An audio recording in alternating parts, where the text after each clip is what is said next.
Hi, I'm Rabbi Michael Barclay, and welcome to the Rabbi's Table, a place of dialogue, not debate, a place where we can disagree without being disagreeable, a place where we bring icons together to have real dialogue, to have informational dialogue, hopefully entertaining, but certainly where we can learn together and grow as human beings. And today we have a really amazing guest. This man in many ways is a Renaissance man.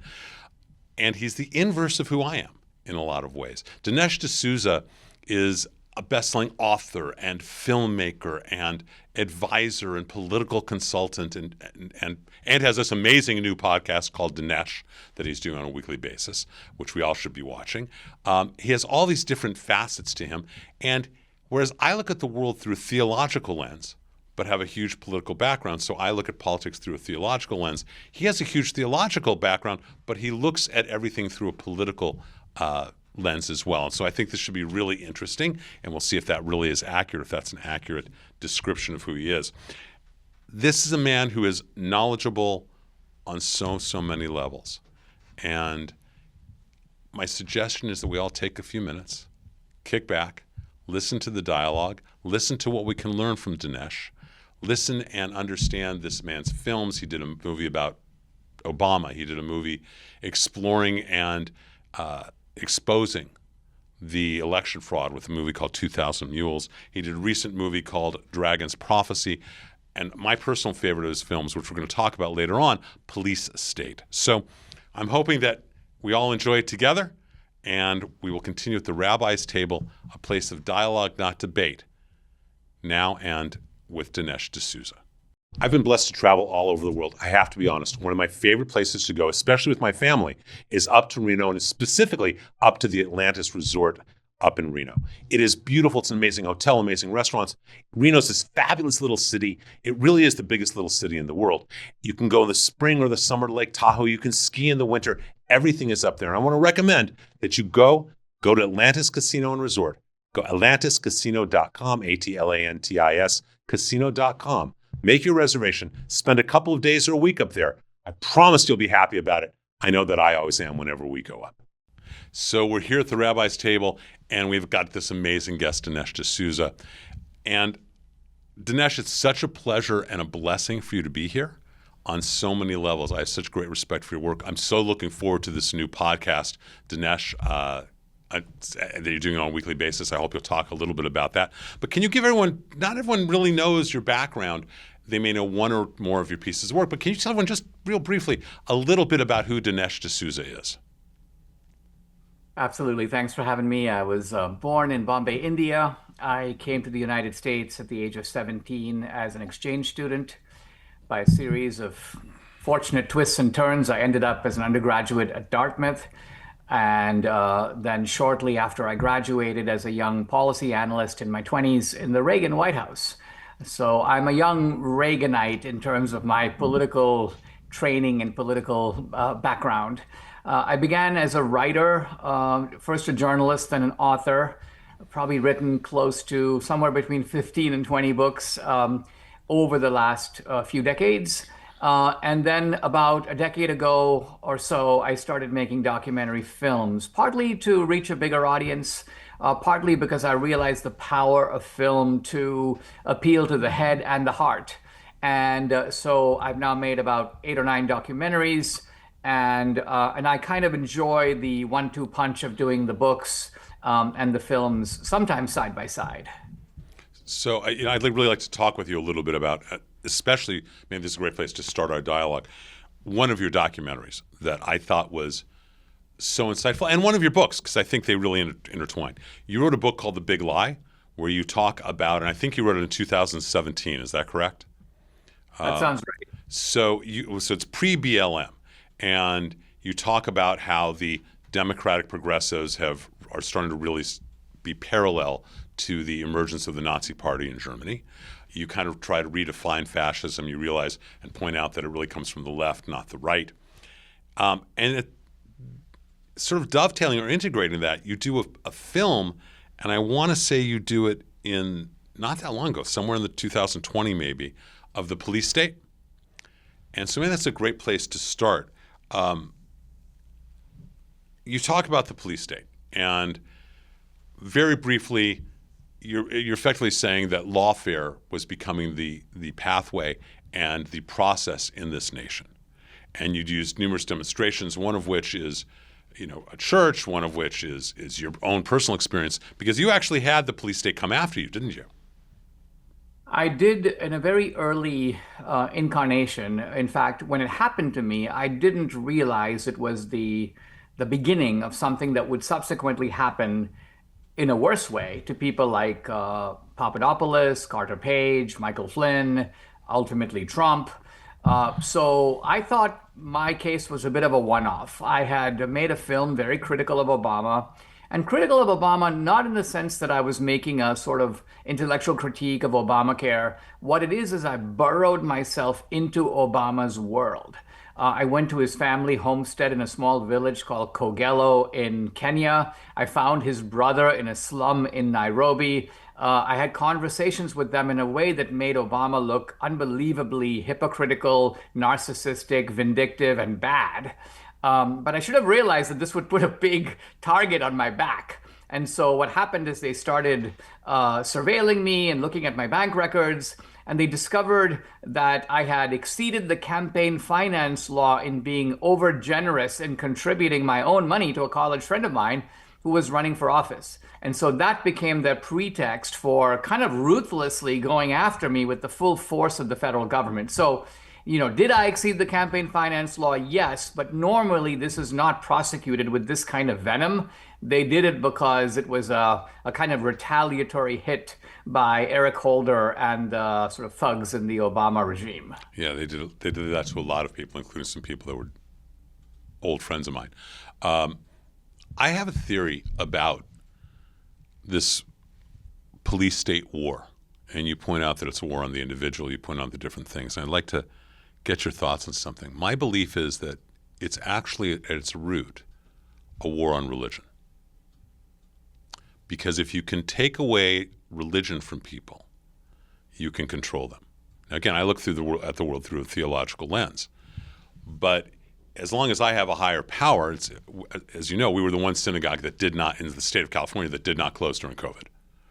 Because I answer to somebody bigger than Gavin Newsom. And it seems like the war on religion, the Marxist war, the fascist war, whatever you want to call it, that all of these authoritarian regimes always seem to target people of religion. And I remember when I watched Police State, it seemed like all the people you were talking about really were in one way or another committed to their faith tradition, including you. So what do you think of this idea? Is this really not just a police state war, but really also simultaneously in its root, a war on religion? I'm remembering a statement that I read many years ago from a Soviet dissident named Igor Shafarevich. And he said that the essence of totalitarianism is to go after three institutions: the family, private property, and the church, in that order. So I interpreted this to mean that the police state, the kind of centralized government, is trying to pry loose all the associations that the individual considers important to a meaningful life. So the family is, of course, the little nest that we're part of. Private property is what extends beyond ourselves to things that we own, things that are ours. And then, of course, our highest affiliation to church, to God. And yes, I'm agreeing with you broadly that I think that the police state is trying to rip those associations out so that the individual stands naked before the centralized government and is thus powerless in the face of what the government can do to you. It's interesting you say that. I did not know about those three standards that you just put out in that way. And can you say them again? The last one was church, the first was family, and the middle one was? Private property. Okay. So in some ways, is the police state trying to take the place of God? Yes, I think this is really why it is not coincidental that Marxism is godless, fascism was godless, they are deifying the state, right? They're bringing the state front and center. And in the end, they want your complete allegiance to be to the state. In Orwell's 1984, there is this scene where Big Brother, the kind of representative of the state, is trying to get Winston to accept that 2 + 2 is 5. And Winston won't do it. He's like, no. He's like, you can take me, you can torture me, but I'm not going to say that 2 + 2 is 5 because 2 + 2 is in fact 4. And so they begin to torture him. And under duress, he finally breaks down and he admits, all right, I'll give it to you. 2 + 2 is 5. But very interestingly, Big Brother is not content. Big Brother goes, no, we are unsatisfied because in your mind, you think that 2 + 2 is 4. You're just saying that 2 + 2 is 5 because you want us to stop these electric shock treatments. We won't be content until you inwardly agree that 2 + 2 is 5 and for the reason that we say so. So what is that other than, I mean, that is very similar to God's instruction to Abraham with Isaac, right? This is sort of or even the instruction in the Garden of Eden, do not eat of this tree because I say so.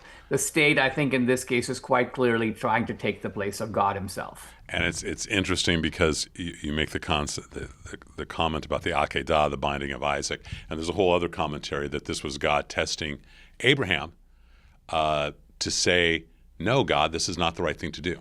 That we are Israel, we are people who wrestle with God. So there's a whole other great interpretation about that.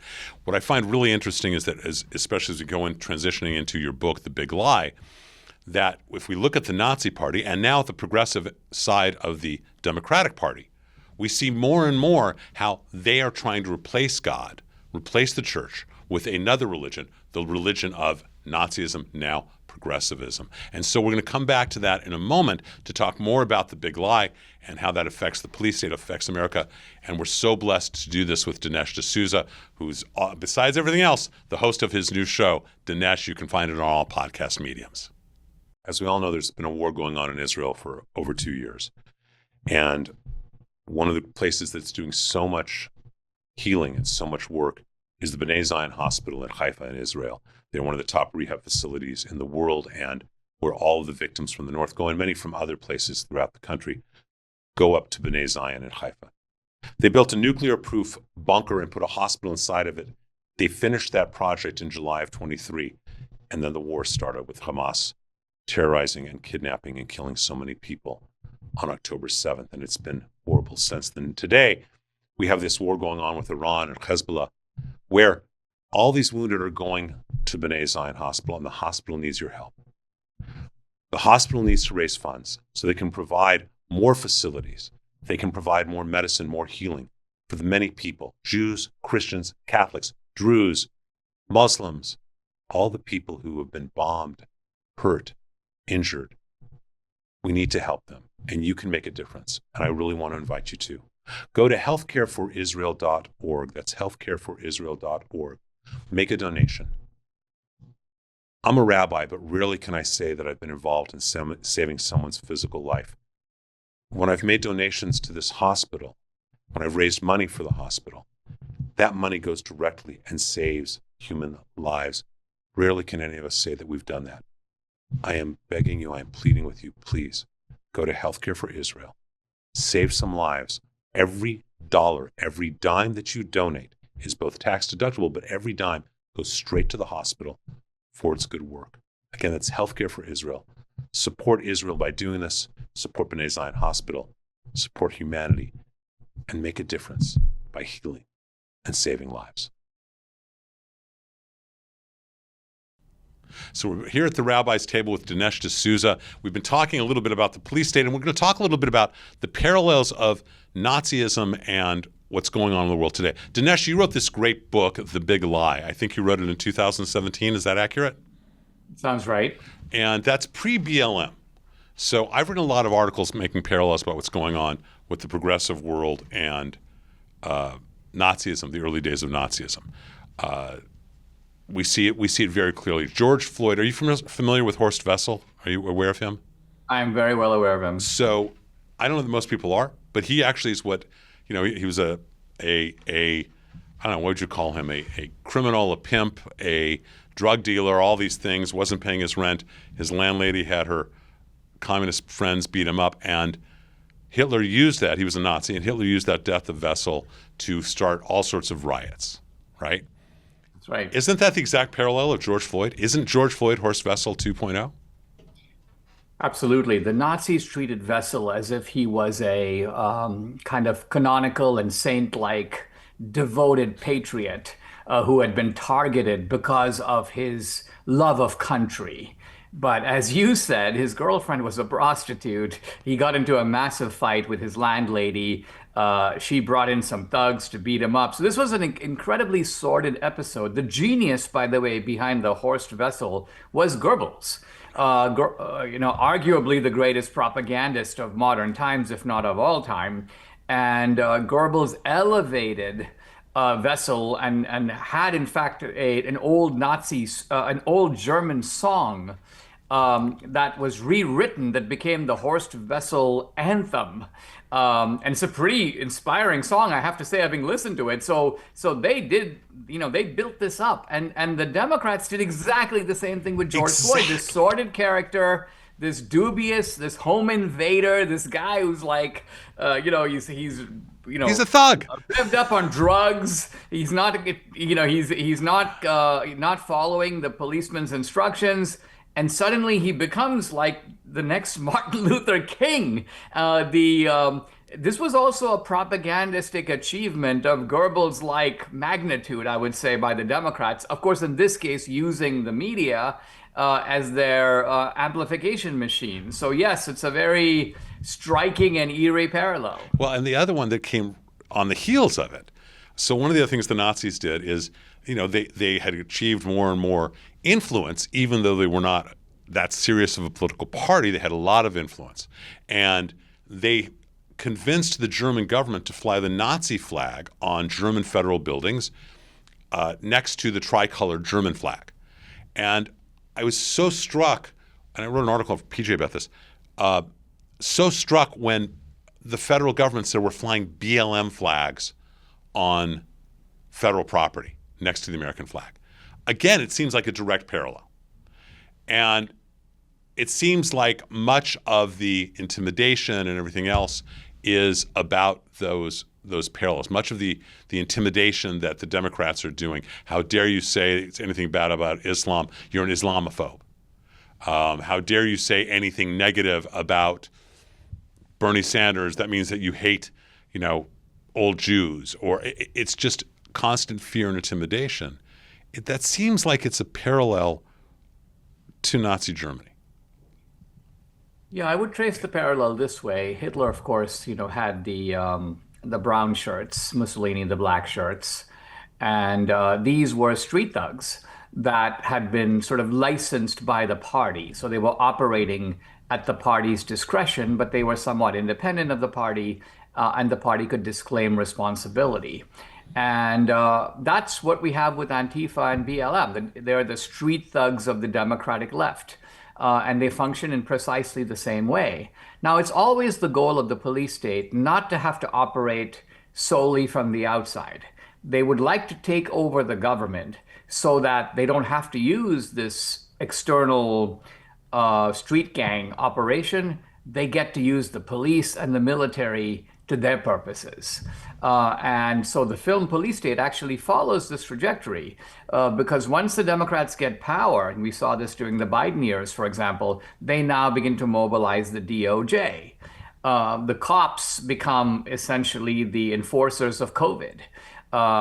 There's even the use of the intelligence agencies of the government, the FBI, to some degree even the CIA, all these agencies kind of working together to go after political opponents.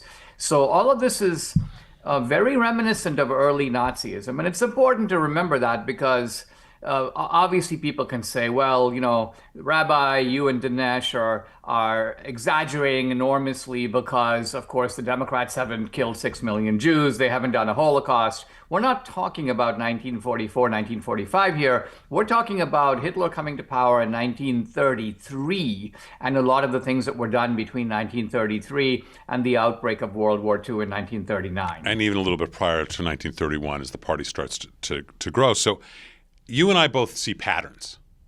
I mean, I see patterns because I'm trained theologically. You see patterns as well because of your history and your understanding of the world. And if we are on this trajectory, which you and I both believe that we are, with the Democratic Progressive side of the party, with the Rashid Tlaibs and the AOCs and that whole part of the world, can it be stopped?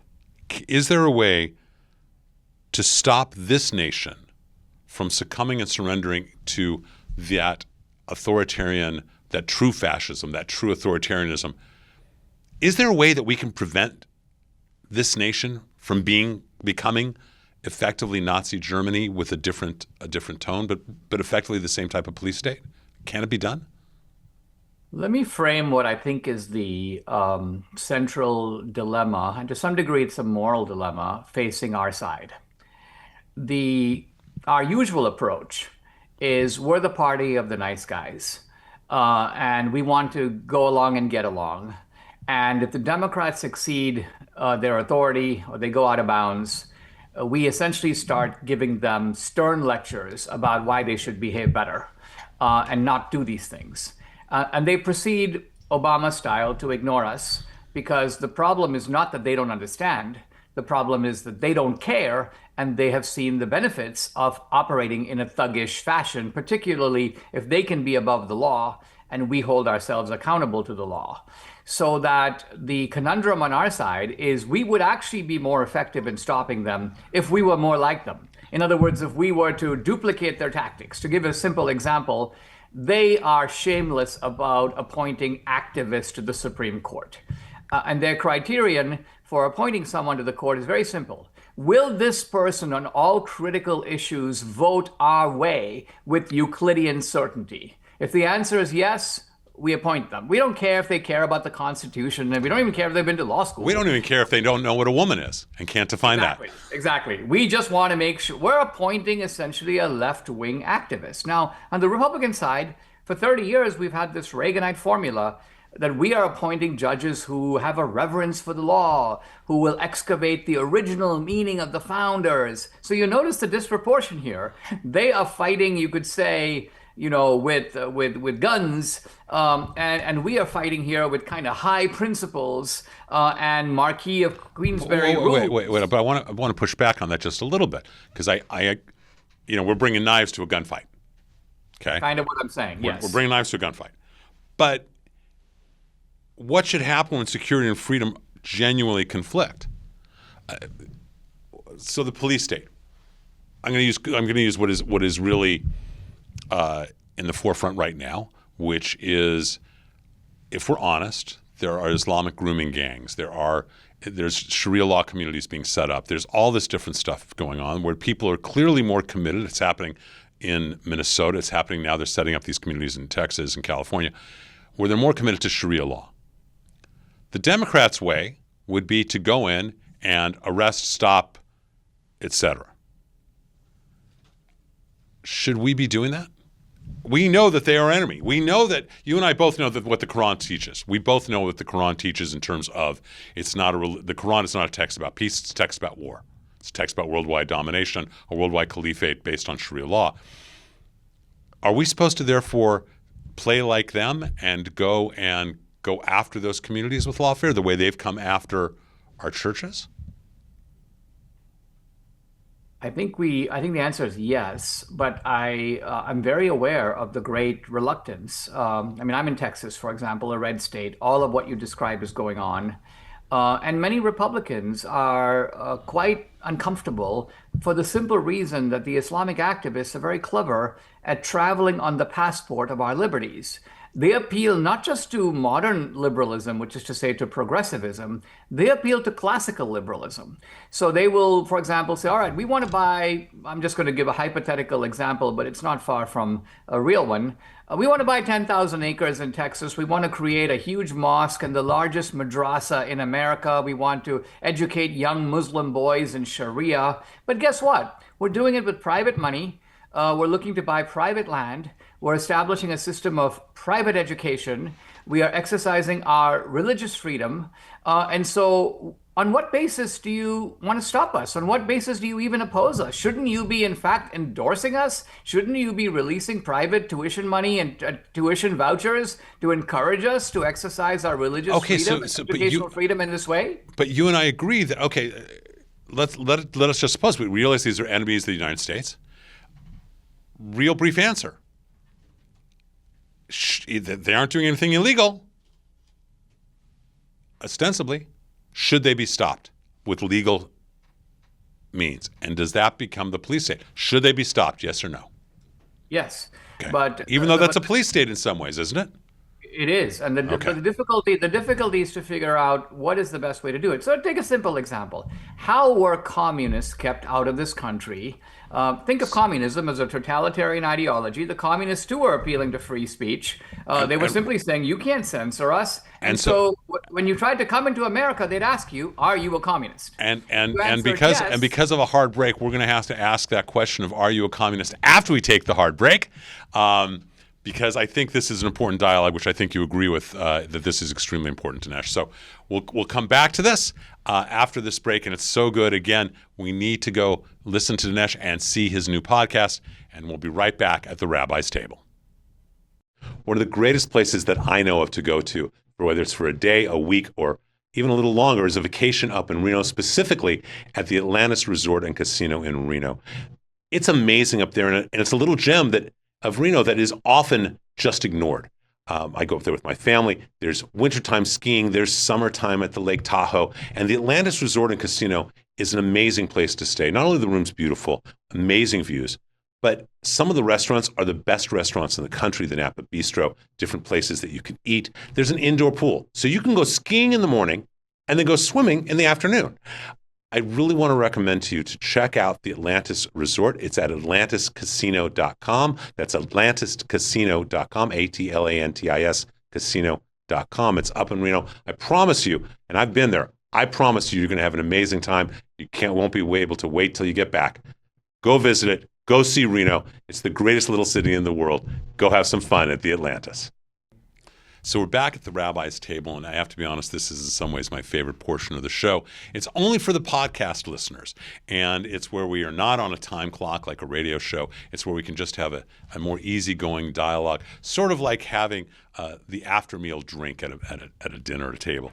And so this is a little bit more casual in that way, and we can delve into things a little bit more. So Dinesh, where I'd like to start talking, if that's okay with you, is in your new film, and again, I want to mention to everyone, they really should check out your new podcast, Dinesh.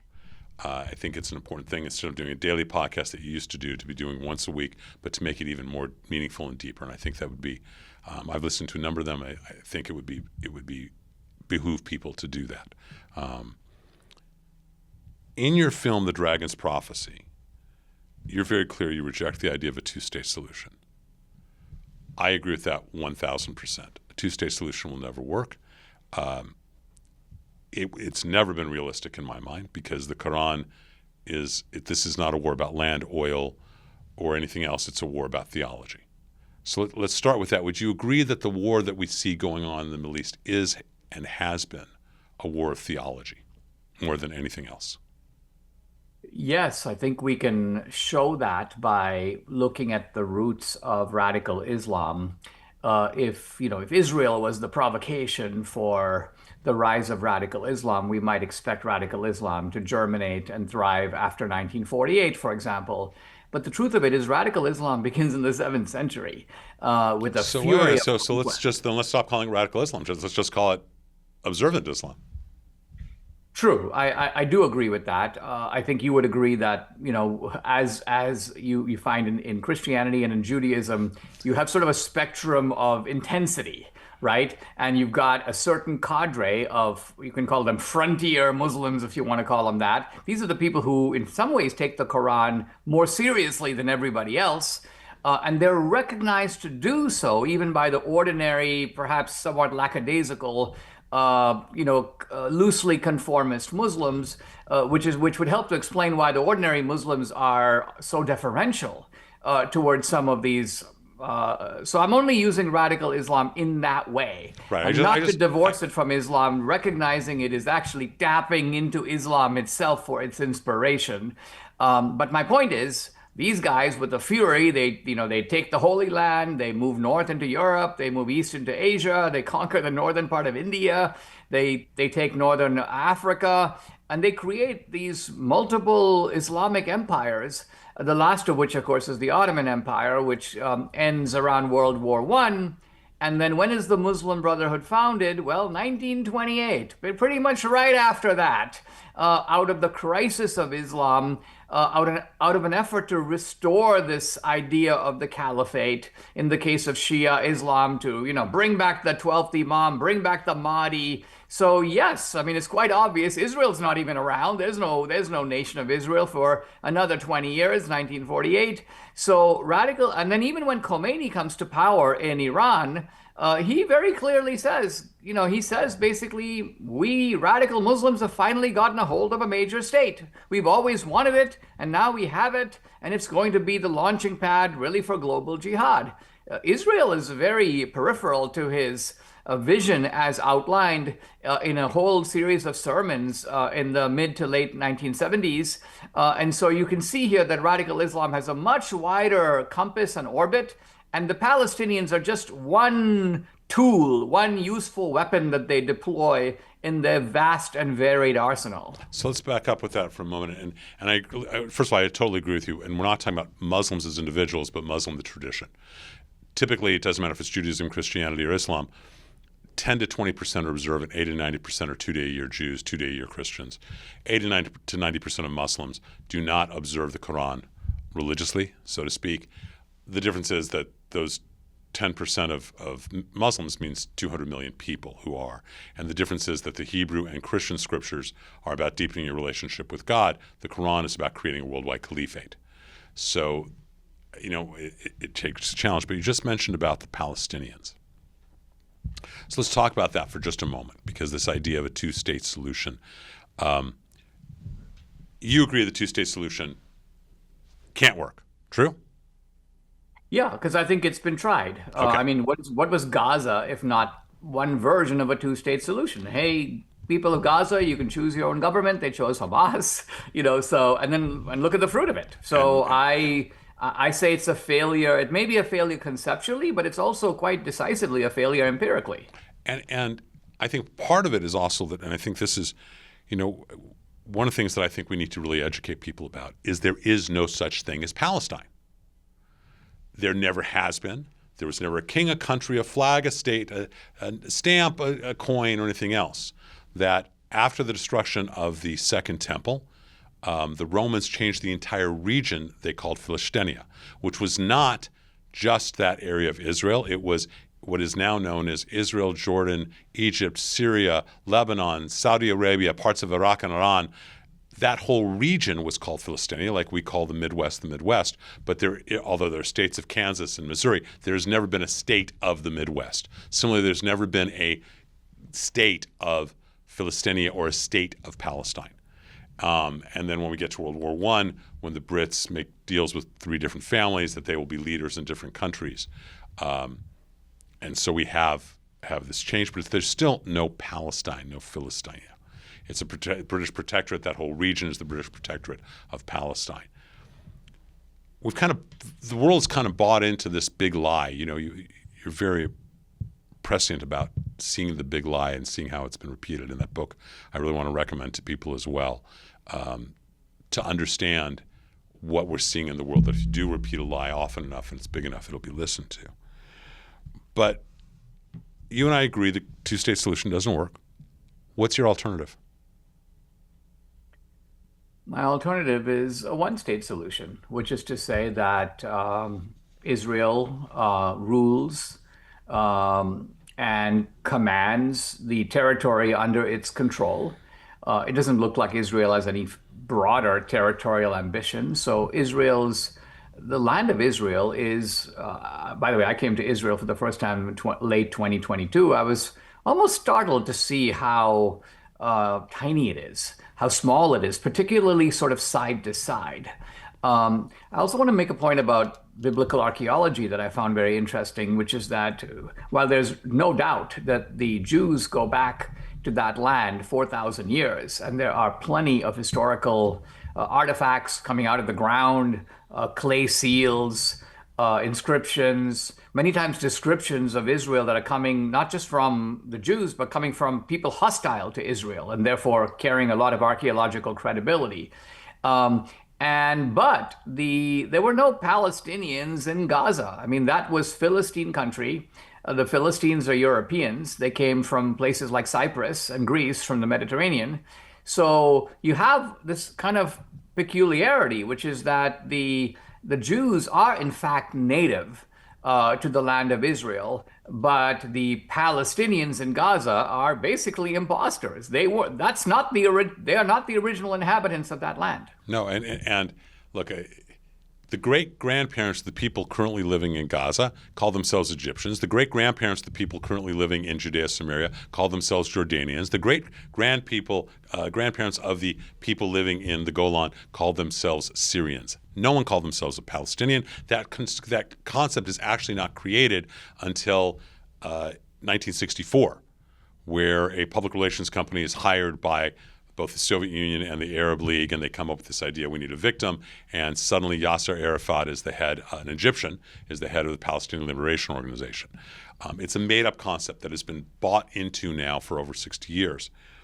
So let's kind of try and move a little bit from just the idea of a two-state to one state, because I agree with you that there really is no option. I actually think that you could have a three-state solution, which is Israel, the Palestinians in Jordan, or wherever you want to be in Jordan, you want to be in Syria, whatever you call yourself, and actually make Gaza into more of an independent nation that is run ultimately by an international organization, kind of what Trump was saying. I actually wrote an article about it years before he did it. The idea of a Riviera. If you've been to Tel Aviv, you know how great the beach is. Gaza could be the best beach community on the planet with resorts and paid for that way. But this two-state solution will never work, especially when we realize the Quran's goals. So let's back up a little bit before we even get into the war of today.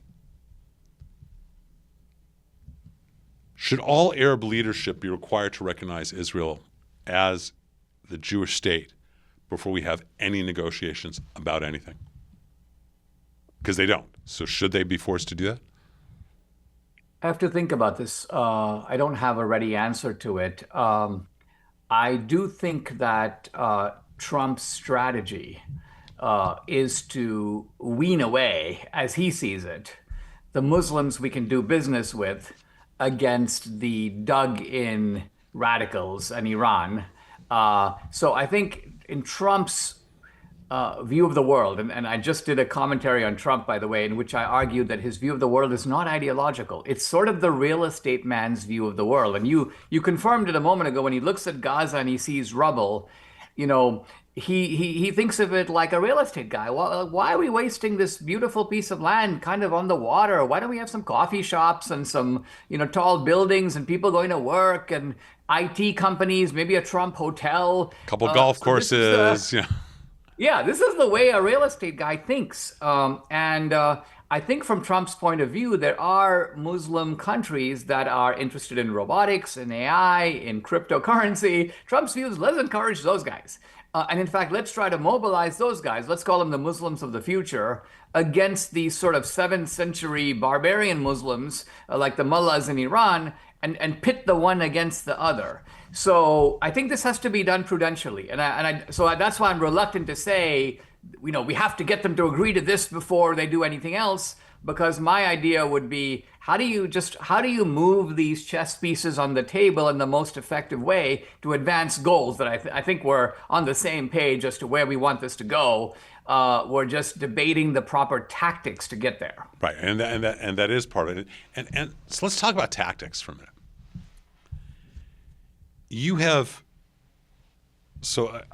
I look at this war as a 1,400-year war. Then this is only the latest battle. We also can look at the war as having started October 7th, which is this 9/11 of Israel, and so horrific and on so many levels. And we can also say that this war has been going on now for 6 or 7 weeks with Iran. So let's just look at this war that's more direct with Iran, because the last 2.5 years have been more indirect with Iran. Hamas, Hezbollah, the Houthis, these are all Iranian proxies. But now we're actually having war with Iran. You have consistently defended this war. But in the last week or two, so I was listening to one of your podcasts, I think, on this, you've been saying it's time for the U.S. to get out of the war, that we've met our goals, that we should get out. First of all, that is your belief, right? That at this point America's met its goals and it should extricate itself from this war. Leave Israel to do what Israel's going to do for its own benefit, and that's fine because we are allies. Doesn't mean we have to do everything together. Is that a pretty good explanation or summation of you? Put it this way: that there are two separate goals, both of which I support, by the way, but only one of which was the basis for selling this war to the American people. So the first goal is to sort of debilitate the war-making power of Iran, to decapitate its infrastructure, to wipe out its navy, its air force, and of course its nuclear facilities. So to eliminate Iran as a threat in the short to the medium term. That's goal number one. Goal number two, which would be more ambitious, and the next step, is regime change. Free Iran, a free and prosperous Iran, a pro-American, pro-Israeli Iran, and I support that goal. But that's not the goal that Trump made the case for in getting involved. And here's my thought. I mean, as I look at countries, particularly after the Cold War, it's very exhilarating to see people take control of their own destiny, right? When the Poles rose up and took back their country, like Valenza, we saw the Romanians go and grab Ceausescu, pull him out of his house. I mean, they took the Poles, the Eastern Europeans, the Hungarians, the Czechs, they took charge of their own country. This needs to happen, in my view, from the Iranians. People have to fight for their own freedom. And so while the United States and I think Israel have created the conditions for this kind of an Iranian, I don't know if you call it another revolution or a counter-revolution against the mullahs, I'm excited to see it happen. I just don't think that it's going to be the United States that will do the on-the-ground type of work that you would need to make it happen by our doing it. So that's my point about the United States has achieved its military objectives. If Trump were to tell me, no, Dinesh, we've got 2 more weeks to go. We've got, 10 more refineries to blow up. And I'd say, okay, well, go for 2 more weeks. I'm not claiming to be the empirical expert of where we are. I'm simply saying once we've achieved the goal of reducing Iran to the condition of the guy in the Monty Python movie where he doesn't have any arms and any legs. You had that on your podcast. Right. You were having our military objectives have now been achieved. It's just a flesh wound. That's right. That's right. We've done what we set out to do, which is not to say that other people can't do more, but that's what we got in to do, and it's been done. So this is, at the beginning of the show, I said that in some ways we're the inverse of each other, because you look at the idea that Trump got into this war and that the support of the American people was not for regime change, it was for the denuclearization of Iran. Correct. I look at this as a theological war. And I look at this as as long as you have a nation like Iran controlled by these mullahs, controlled by the Ayatollah, they can say all day, oh, you know what? And we know that lying they have a history of, but lying is accepted process in the Quran and the Hadiths. You're lying to the kafir, to the infidel. You are allowed and encouraged to do that if it will serve your purpose of ultimately jihad or ultimately getting a caliphate. That is part of their text. If this is an opportunity to remove that regime from an incredibly powerful nation, if we listen to what you're saying, and I don't, you're looking at it from a pragmatic point of view. That we're going to lose the support of the American people. That may affect the midterms. That may affect the next election. I'm assuming that's part of what the reason you're also looking at this. True? In part, but let me give you an example that I think will help this debate move forward. The Soviet Union, in many respects, is like Iran. They're liars. They follow a Marxist creed that legitimizes lying. They are, in some senses, in a theological, or maybe more accurately, they were in an anti-theological war against the West. And yet, George Kennan, sort of the architect of containment, George Kennan said, listen, we don't have to go over there and blow them up. Let's put a tight cordon around them. Let's choke them off from spreading the Soviet empire. And this will put pressure on them to implode ultimately from within. And this policy, articulated, by the way, in the 1950s, which Reagan, I would say, intensified, came to fruition in the late 80s and early 1990s. So the regime change did occur. And it occurred not as a consequence of continual warfare, but as a consequence of continual pressure. But it's also occurred because you had a different leader in Gorbachev than you did in previous leaders. And it also occurred because there was the economic pressure. So if we want to use that logic, then we should just blockade the Strait of Hormuz, put Iran out of business, and keep that blockade, right? Is that what you're saying? That we should just economically strangle them, and then at a certain point the mullahs will be gone because it'll come from internal. It'll be an ascending symbolism as opposed to descending. Yeah, I think one of the greatest blunders by Iran, and this has been almost a gift to Israel and the United States, is that the Iranians, had they been smart, would have made this into a war against Islam. They would have said, we are on the front line of fighting for Islam, and therefore we call on the 2 billion Muslims of the world to take our side because the Jews and the Christians are coming together to pulverize Islam itself. But instead, the Iranians start hitting targets in the United Arab Emirates and Gulf kingdoms. Bahrain, Kuwait. Off the UAE. You know what I mean? They set it up so that even the Muslim countries are now blocking them, cutting off their resources, expressing some willingness maybe even to join the fighting against the Iranian side. I mean, when I saw this, I could hardly believe it because I was like, this is something that we perhaps could not have reasonably expected. Iran is actually making it easier for us to isolate them. And so the kind of pressure that you're talking about, military, political, economic, diplomatic, I think is made easier by the current configuration of forces in the region. But that means we don't leave the war right now. If I'm going to follow your pattern, your process, your plan for this, if I understand it, it would be to bring together different Gulf states, most of which are Sunni as opposed to Shia, and to bring them together in more of an economic cordon, as you put it, an economic stranglehold on Iran, which would mean closing the Straits of Hormuz, keeping the blockade going until literally Iran chokes on itself, like this old Soviet Union did.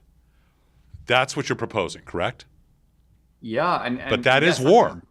Yeah. So when I talk about the cessation of hostilities, I'm not talking about the United States somehow in some disengaging from the region and sort of quitting. I'm simply saying that there was a military expedition, a military dimension to this, and that may have achieved its objectives. There's lots more that needs to be done. In fact, privately, this is not quite what Trump sold the American people on, but privately, if we can create the conditions for the Iranian people to go back out into the street and challenge the mullahs, I mean, I've seen that in Venezuela. My wife is Venezuelan. It's exhilarating when that happens. I'd love to see that in Iran. Now, the mullahs, by cracking down on the people a few weeks ago, I think have tried to intimidate them from doing that. And I don't deny that there are risks in them doing that. But us creating the conditions for them to do that again, I think is actually very important. I think I heard in one of your podcasts you made the suggestion that we should get the Persian American community to come together, buy 1 million rifles, and get it over to Iran. I think you said that, correct? I said that, yes. Okay. See, when I say you should listen to Dinesh, it's not just me saying that, because I actually do. So, okay, I assume you don't really mean that we're just going to buy it, the Persian community is going to buy it, and somehow it's magically going to get to the people in Iran. We know that there were weapons that were sent to the Kurds that were to go to the Iranian people, and the Kurds kept them. How would we actually make that? How would we implement that? Because here's my concern. You don't take out the mullahs. You don't change Iran back to being a real beautiful nation. And there's such a history in the Persian culture. And it's been so destroyed in the last 47 years. And apparently, most Iranians now have fully rejected Islam, most of the people, at least from the studies that I've read in the polls. You don't remove them now. How are they ever going to get removed? And how do you do that? So you and I have the same goal. I don't know how you do that without war, without both military war to get rid of the launchers, the missiles, the fragmentation warheads, and economic war, strangling them economically. That's the only way I see to do it. How else do you see doing that if we're not actively involved in as Americans, for America, in that war? Because historically, it seems to me there are 3 ways this can happen, 3 separate ways. There is let's call it the Japan-Germany model, right? Which is that you have to level a country into complete surrender, and then you go in there, you rewrite the constitution, you produce the regime change. Let's call that the direct external intervention model. Then there is I would call it the moderate intervention model. And this happened, for example, with the Allies in Italy, where the United States, the Allies invade Italy. But in the process of invading Italy, they break the Italian support for Mussolini. The Italians themselves capture Mussolini and execute him, and then Italy changes sides from being on the fascist side to now being on the Allied side. This is a great example of how powerful people in Italy realize that in a way, the equation has changed, and it's better for them to move from being over here to being over there. So something like that is conceivable in Iran.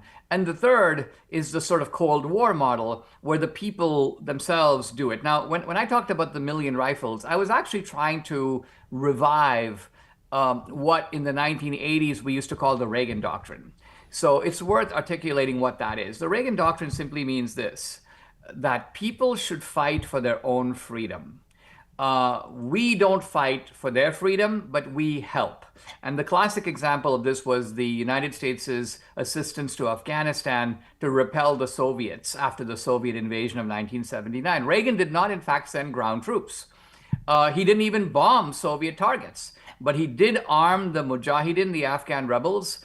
He did give them some handheld rockets to shoot down Soviet helicopters. And so, again, the idea was that the Afghans need to take back their own country. We will help, but in the end, it is not our job to do it. So I guess I was, without talking about the pragmatics of it, like how do you get the rifles in, what border do you cross, and who do you bribe, and so on. And it wasn't getting into that. What I was really getting into is the principle that we want the Iranians to take back their own country, and we should pull back into a role where we are supporting them in being able to do that.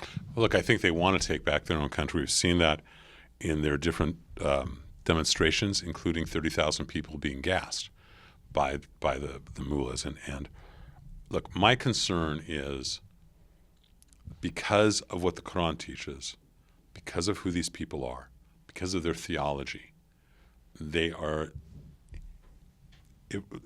problem is going to keep coming up, whether it's in 5 years, 10 years, or 20 years.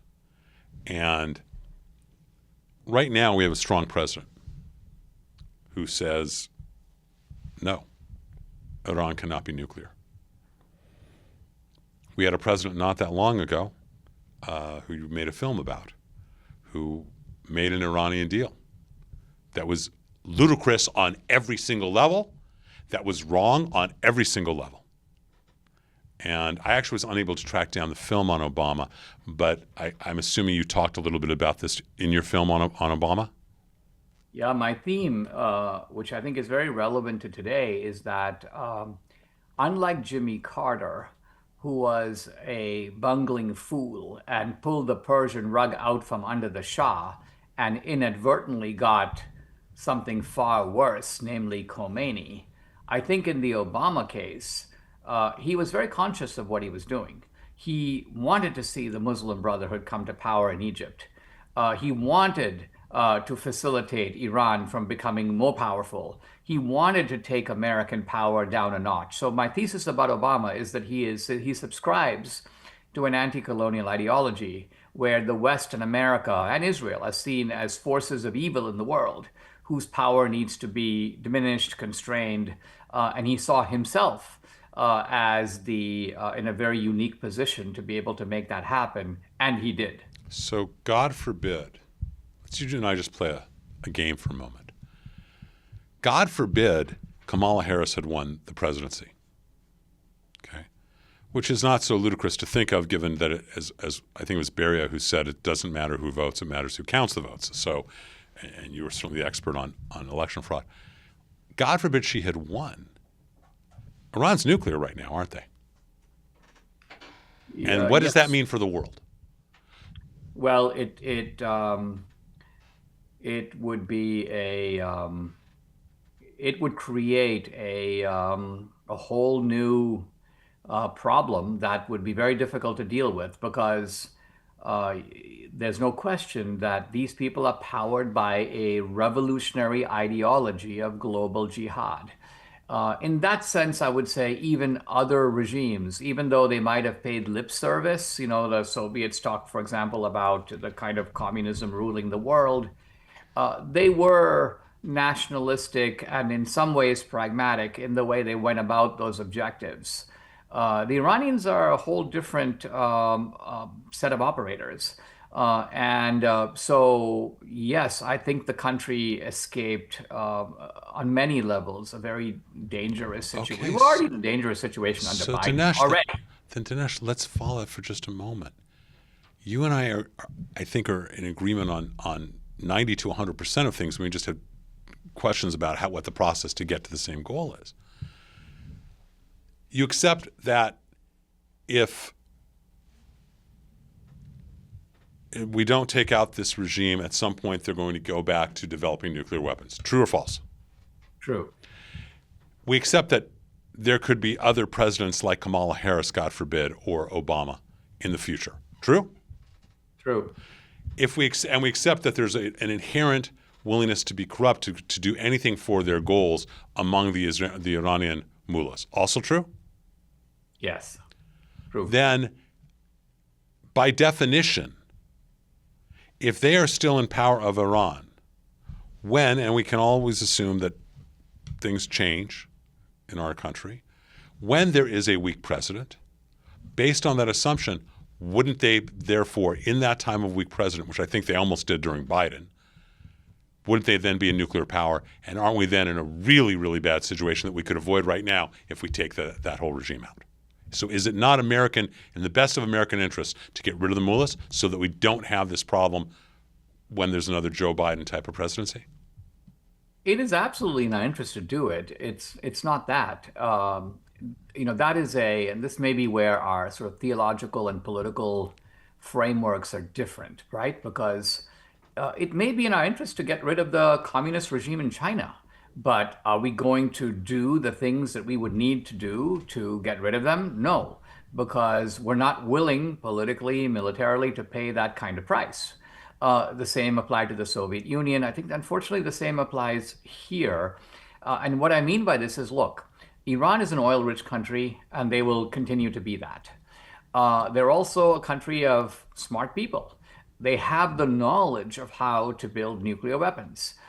So if you have the knowledge of how to do something and you have the cash to do it, you are going to be able at some point to do it.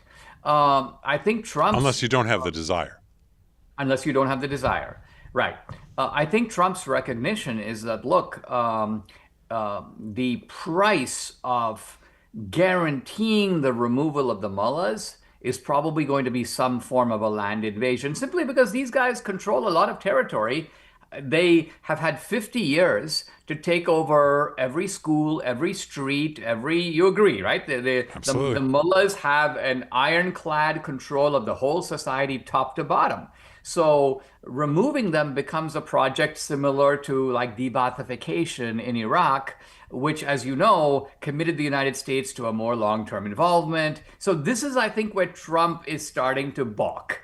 And he's balking because of the lessons of Iran and Afghanistan. And what I'm trying to do ultimately is to make a case for a pathway that achieves the Trumpian objectives without the serious risk of falling right back into the quagmire or morass that occurred in Iraq and Afghanistan. So is that maybe that path is what you're starting to talk about? Maybe would this solution work for you?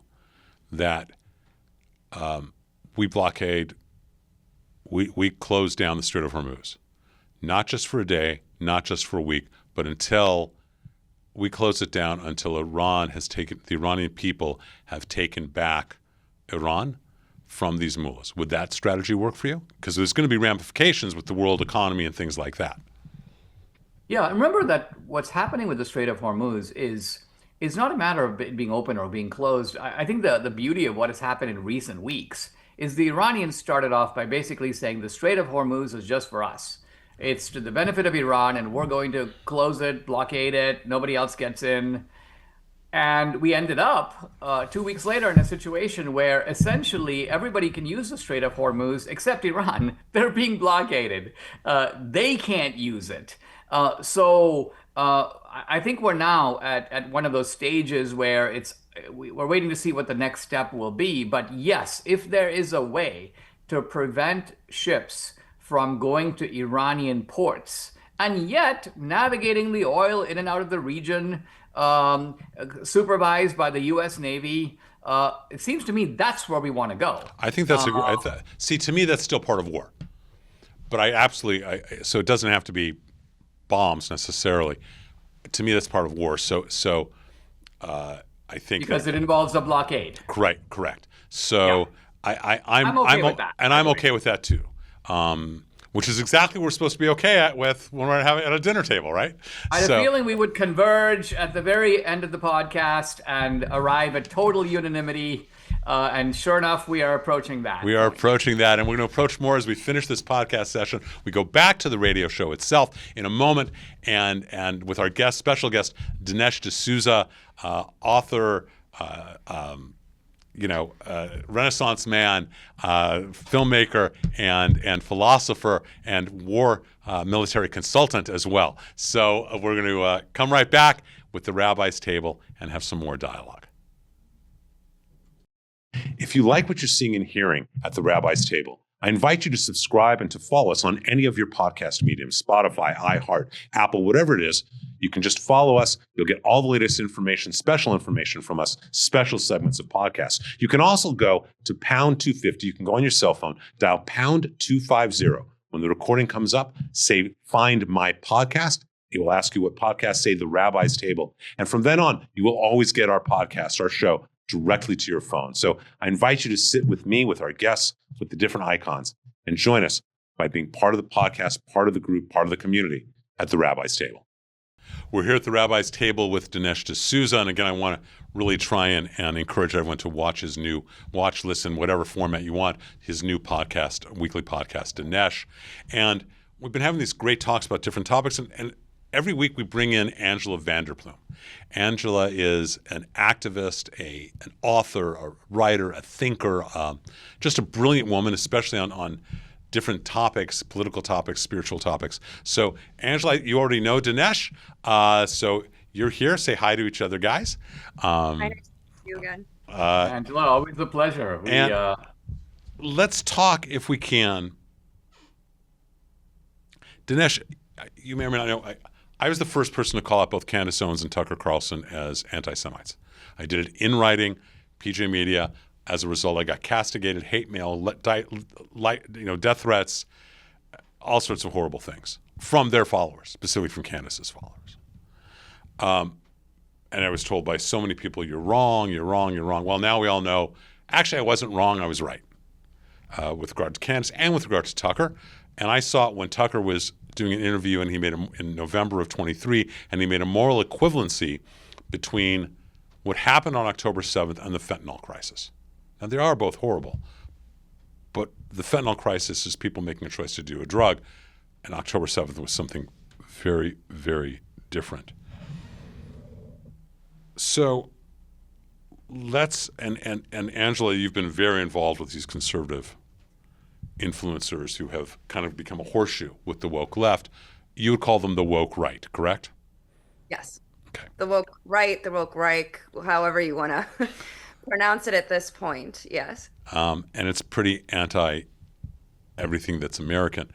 Are there conservative influencers that you think are misleading their audiences just for money, for clicks, Dinesh? I mean, you know, all these people are people that you've known for years because you're so well respected.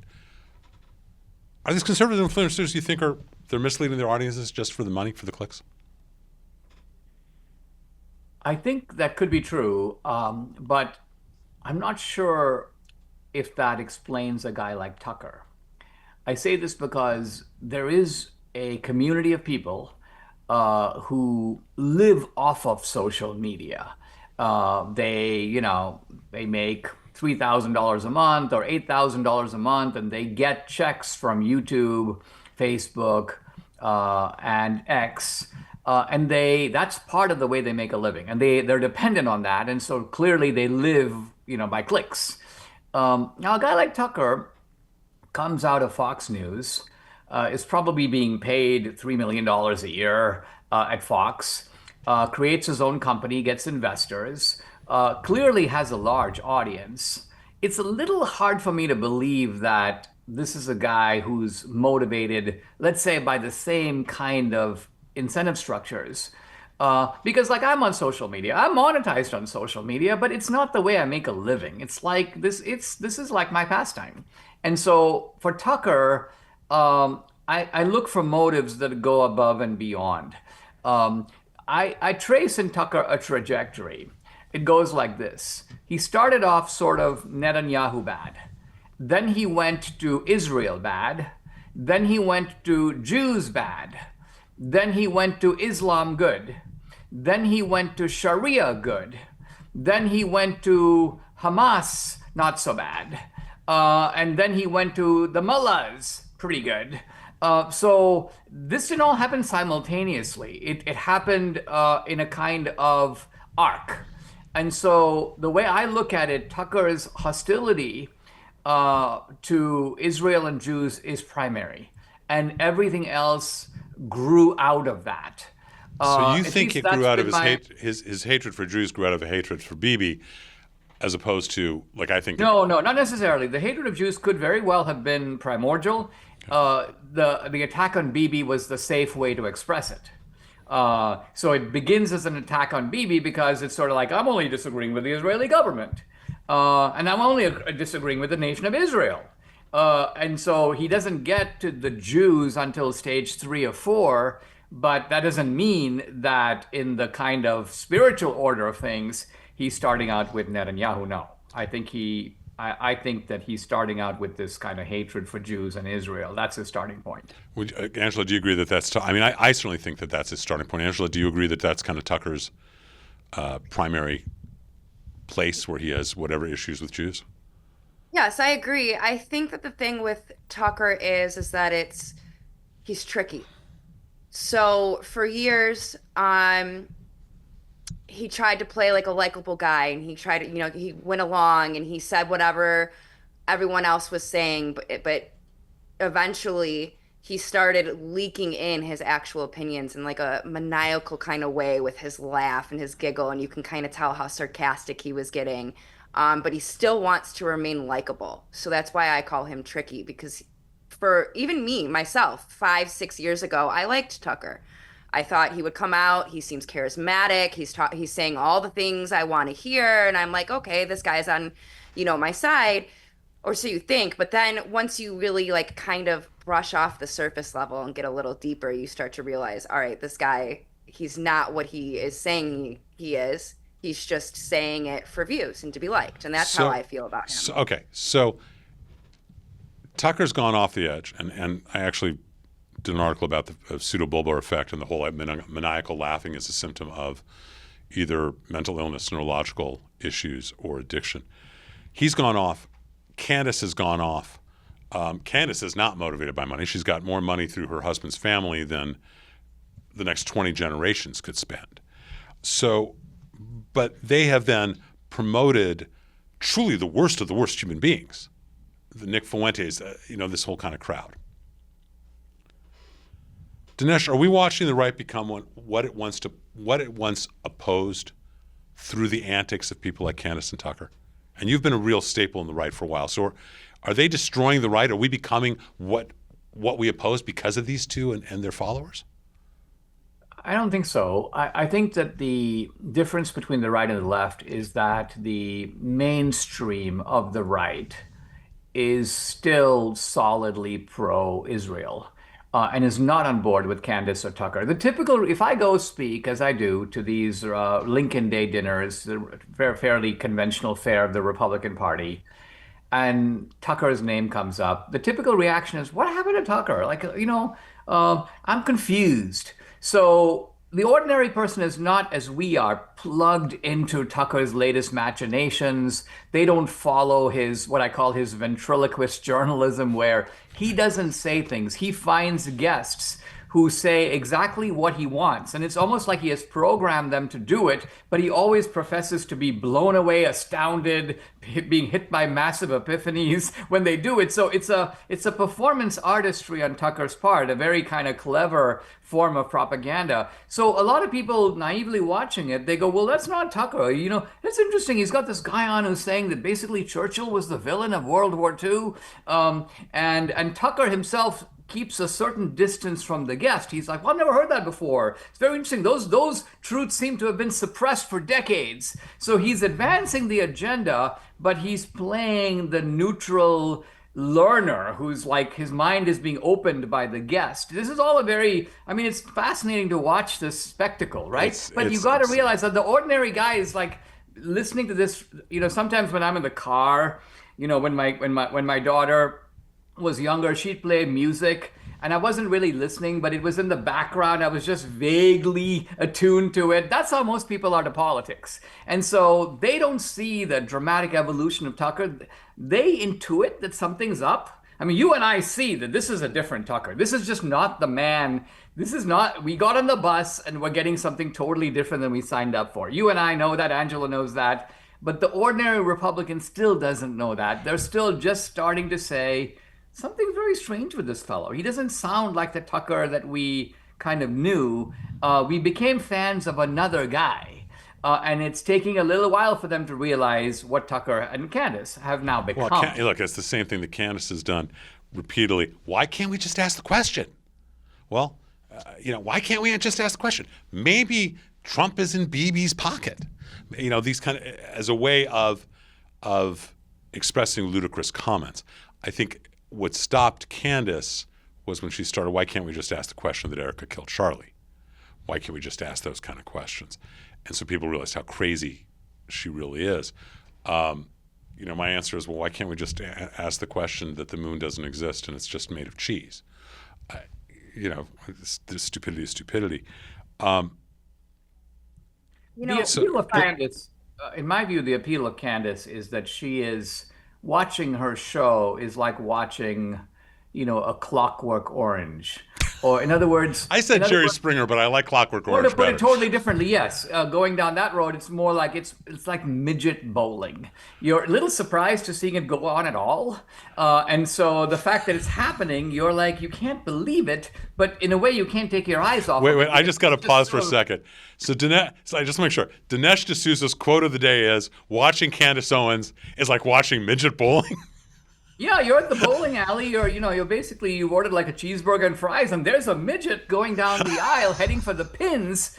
That's so there's a kind of a twisted magnetism to Candace, very different than Tucker. I don't think with Candace people are even expecting genuine knowledge. The whole thing is a big act. but it's so crazy that I think people get plugged into it. Even my daughter, who's very sane and doesn't buy into any of this, she's like, she goes, sometimes I like to listen to this because it's just downright. She's like, I cannot believe that a human, for example, who would go into Erica Kirk's ancient family history, her great grandparents and what their nicknames were and what they called each other and what they ate. It's almost like preposterous, and yet we're going to leave Candace from it because we are on a hard break. Plus the bowling comment is great. We are about to finish this segment. Angela, was there a brief question that you also wanted to ask Dinesh, or a question very, very quickly? Very quickly, I just wanted to bring up, so I met Dinesh actually this past January in Israel at an anti-Semitism conference, and I just want to give our audience hope. It was full of 2,000 people, great thought leaders, world leaders, influencers, journalists, and we sat there and we talked about the woke right and the rise and how to stop it. So, the right is trying to stop it because we understand that we can't be taken over by the left. Is that correct? Some people like Dinesh are truly righteous in this, and it's appreciated. Dinesh, there's a question that I ask everyone, and it's something I think it's important for us all to recognize about ourselves and for others to recognize about us. One word, one phrase that defines the soul of Dinesh D'Souza, that is the word or phrase that you leave the world at large, the word or phrase that is the personification of Dinesh.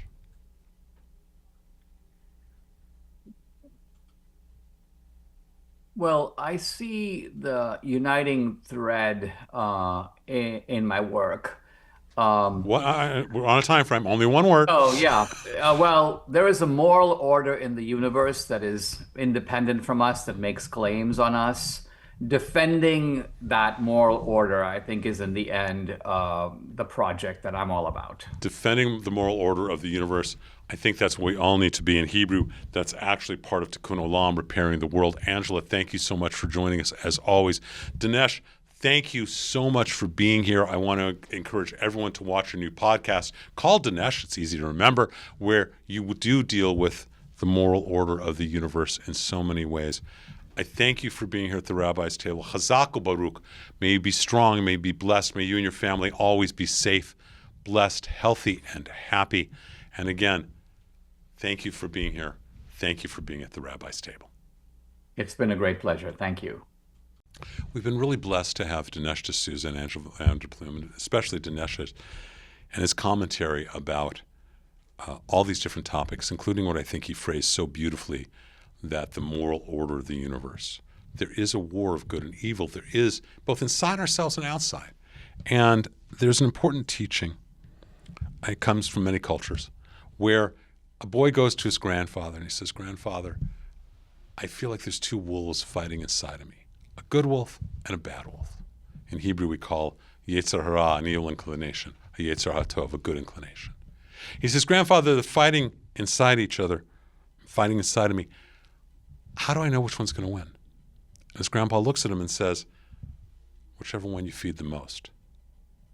The more that we study, the more that we learn, the more that we have dialogue, the more we make the right choices, and we feed that good wolf. Similarly, in Taoism, there's a great story of a similar child who thinks he's so smart. And so he goes to the wise elder, and he's got a bird in his hand. And he says to the wise elder, "Is the bird in my hand alive or dead?" Thinking that if the elder says he's alive, the boy would squeeze and kill the bird. If he says that the bird is dead, he would open his hand and let it free. The elder says to the boy, "It's up to you.